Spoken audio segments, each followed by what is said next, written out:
Ева, как сте? Добре съм, Мила. В момента съм на пътя и казва, че нямаме работа. Да. Понеже близо на снимайте. Не ми харесва. А до мен е в момента Габриела. Добър вечер, Габи. Как сте? Еми чакам за банани. Че от кой град си? От Русе. И за колко работиш? Заплатена съм много. Колко? Ни казва. 10 лава. Петър, аз не ми ли душка? Имате истински гърди ли? Я да ги видя. Да, силикони има.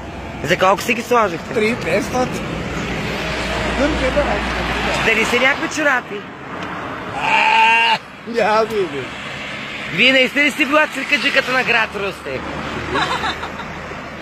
И сте се казвали гунди футболиста. Сериозно ли? Тя е розовата пантера Пинко. Госпожа, може да ли кажете? Моля ви, сте Джон репортаж. Джентеме, вала. Тя е розовата пантера Пинко. Така ли? А вие коя сте? Не, моля се. Ето една е нова звезда тук в град Русе. Вие как се казвате? Борис Иван Ангел, На колко години сте били? 18, От колко години възраст работите тази работа? на 2 години. 2 години. А в Русе с как дойдохте? С влак, С влака. да. А женското ви име как е? Моето, Ивана. Ивана. Да не е като певицата Ивана. Моля? Да. А вие певица чувствате ли са? А?